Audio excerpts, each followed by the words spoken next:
guys? Welcome back to Man Cave Collectibles, coming at you today with another figure review. Today we've got the new G.I. Joe Retro A.W.E. Striker vehicle.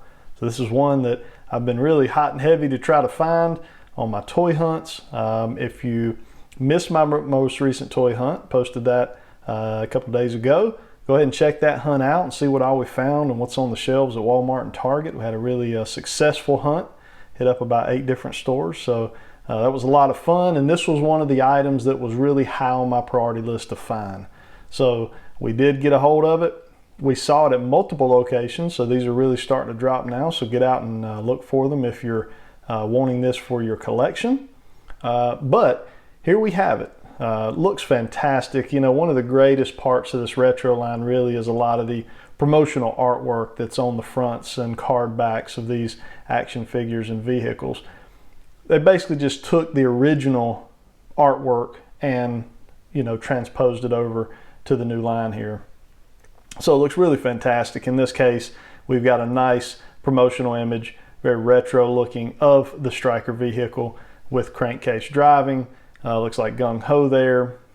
So really nice.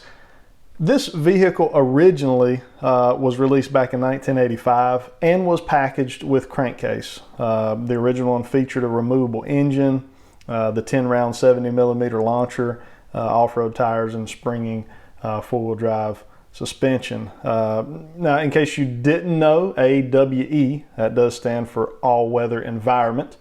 You know, probably as a kid I can remember this was the Jeep.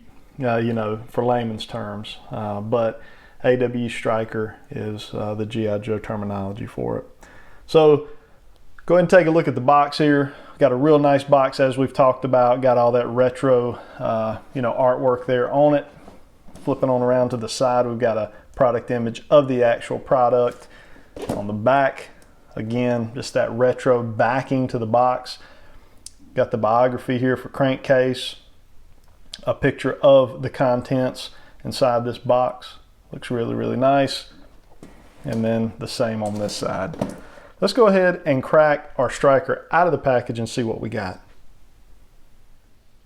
All right, guys, so we got our contents out of the box, and just as we saw with the his tank, gonna take some assembly. Some assembly is required. You get this nifty little assembly sheet. Here you got 5 steps to put this guy together, and then on the back you've got your sticker placement instructions there. So we will go ahead and begin assembling.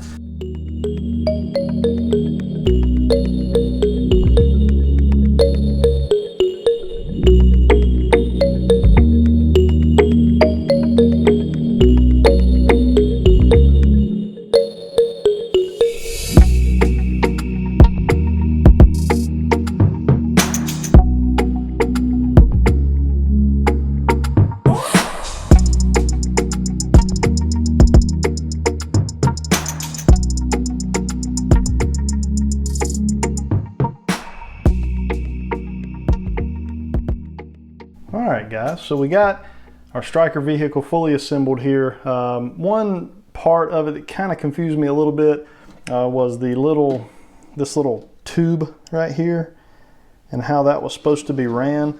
So on the box, it actually runs through, if you look at the picture on the box, it actually runs through the inner compartment of the Jeep.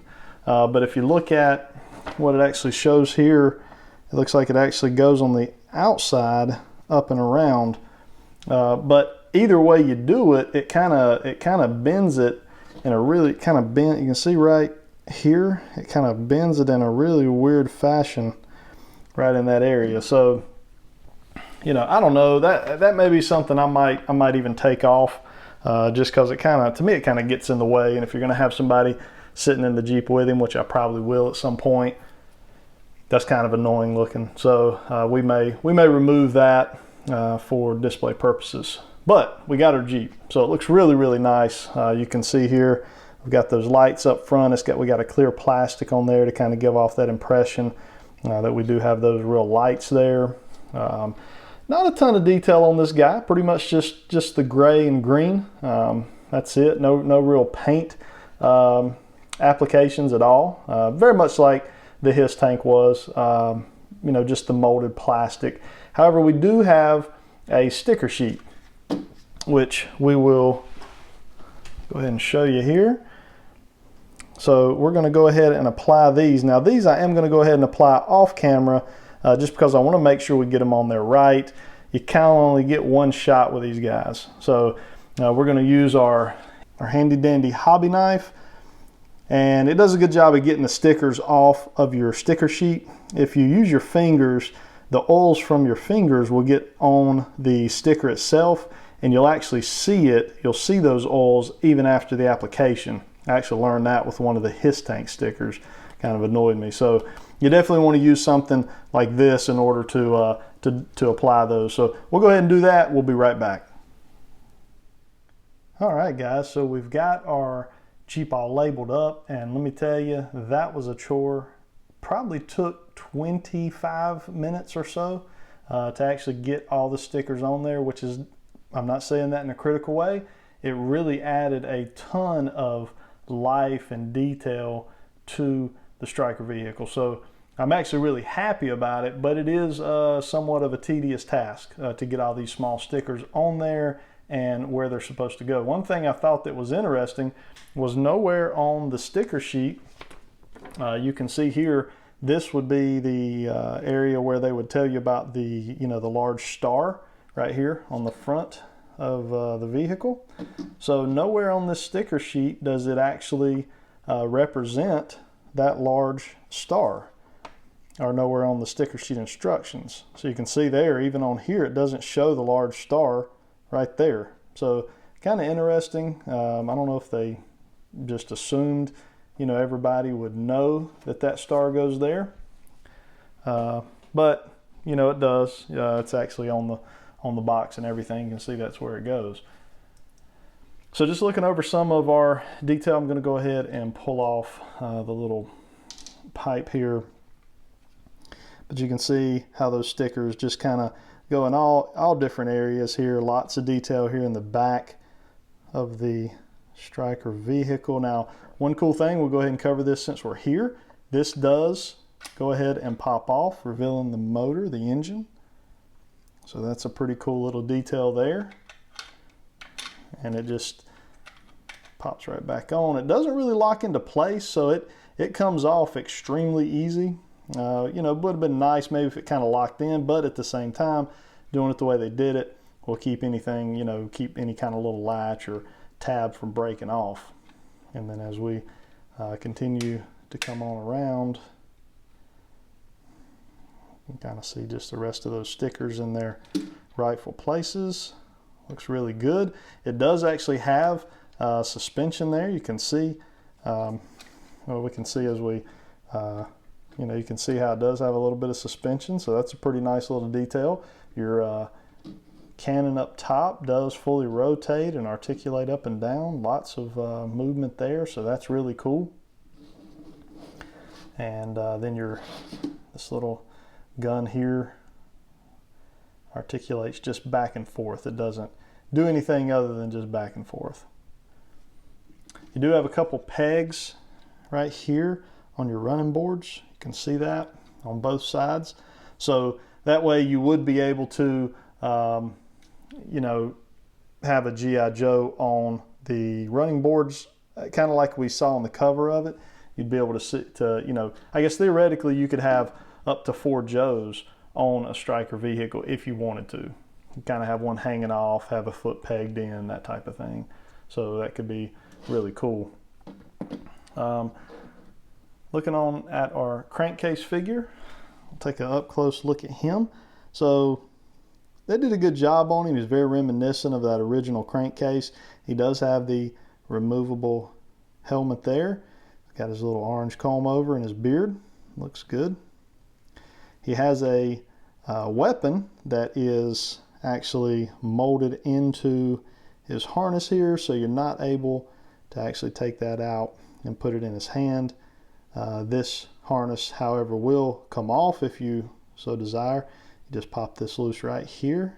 It's not molded on, and that'll come right off. Got a peg hole in his back, as most Joes do. Maybe a little magazine carrier there, all the way down to his boots. Got the big screw in the thigh.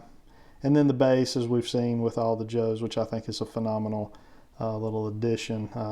I was talking yesterday that I really want to get some of the Star Wars 3.75-inch figures, but they don't have a base. However, a guy on Instagram did hit me up with an option for kind of how to give those a base. But I think it's fantastic that Hasbro goes ahead and throws that base in for you, and that way everybody has the same type of base. And as well as that, it gives you the name of the character.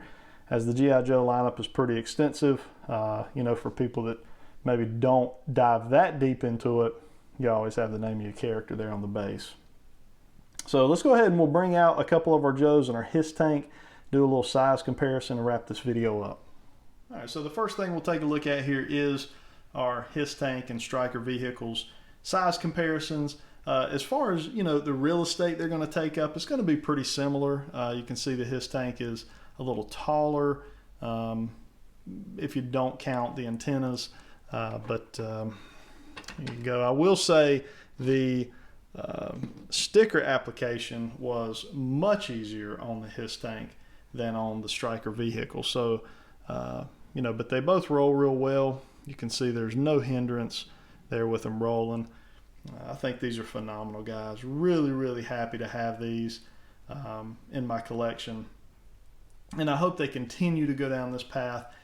I don't know that if they start going big with these, I don't know that I would go super big if they start putting out, you know, the large jets and, you know, forts and stuff. That would probably be a little bit out of my space, out of my area of where, you know, I like to kind of keep the man cave pretty neat and organized. So I don't know that I have space for those, but these are very easy to throw on a Billy Case shelf and display with your Joes. So here we'll pull out our recently reviewed Snake Eyes figure and our Crankcase. So there you can see how they look. We'll swap that around there so you can see a little better. So that's going to look phenomenal. We'll definitely put a few Joes in the Striker vehicle and display them that way. Hope you guys enjoyed this review. If you did, hit that like button. If you're not a subscriber, go ahead and subscribe. Check out my other content. I have a ton of reviews on a lot of different lines, as well as we do pretty regular toy hunts so we can go out and see what's on the shelves at our Walmarts, Targets, Walgreens. You know, pretty much anything that carries toys, we'll try to hunt it. Hope you guys have a good rest of your day. Until next time.